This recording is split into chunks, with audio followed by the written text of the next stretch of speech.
made such a good point about, so the personal is out of the way.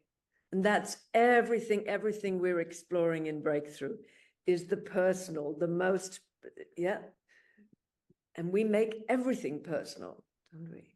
So the more objectivity we have, yes, the less everything is made personal with a personal agenda.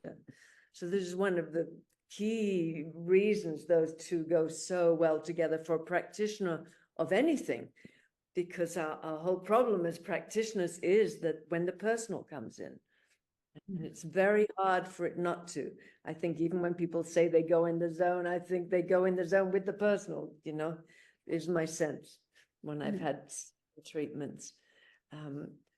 So yeah, that makes a lot of sense. Caroline, sorry. Oh, I was going to come back to just the protocol. You said the BodyTalk protocol, the PaRama protocol, Ben. And I remember years ago when I started doing PaRama, and I went on the forum and I was reading about on the forum because I had this question about, oh my gosh, which protocol chart do I use? And someone asked the question, I have this protocol and I have this protocol, which one do I use? And John just wrote, you have both and you use neither. And and I sat there thinking, oh my gosh, this is supposed to make sense. And it took me about a week, and then I thought, stuff it. And you know, we used to watch John do sessions, and he would sit in front of the class and put his hand on someone and go really quiet, and then he would start the session. And I thought, oh, dare I try that in a session? So I did it. And after that, I just went, okay, that's it, I'm gonna give it a go. And then suddenly the teleportation started, you know, wow. And then this whole different experience opened up. And it took me that whole week to, but I need step by step. Oh, but I need a protocol. Oh, but I need this.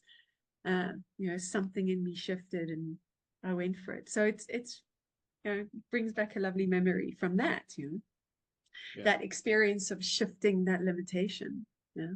And maybe interesting that you went into, as it were, into John to do it the first time. Is that how you described it? Yeah. Yes. So you went into someone who was a master at doing that, of getting out of the way, not making it personal when he was treating. Yeah. And I love, you know, as you were talking, Esther, about getting the personal out of the way, you know, we've been talking about this in the context of a practitioner, but seeing that in my life, you know, seeing how that ties into my life, and, you know, all these stories, these assumptions I make about how someone is going to react or respond to what I say or what I do, or a difficult conversation, or something that I write, or something that I text, and needing to write things like just so, and needing to tiptoe around so that I don't push any buttons, which are really my buttons. But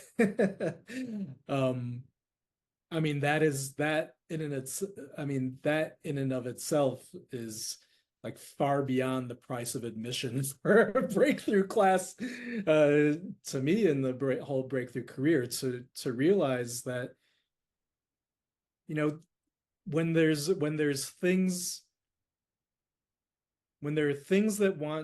energy coming up, I mean, everything is energy. I mean, everything is consciousness, but everything is energy.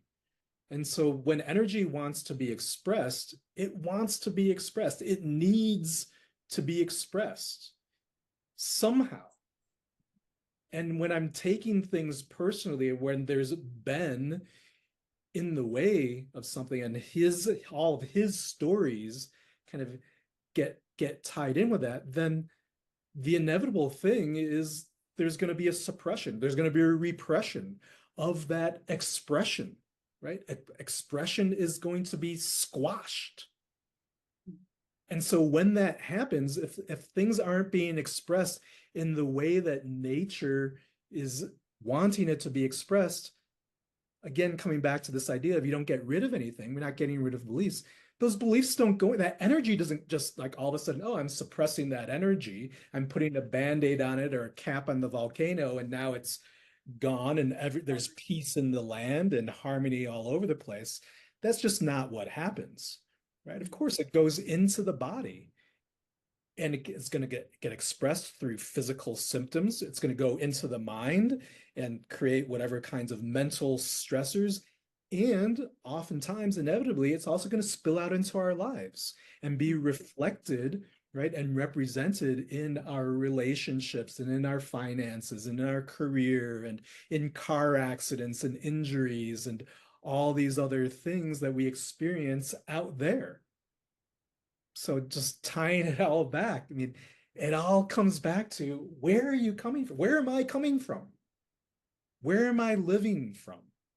Am I living from a strong, stable foundation?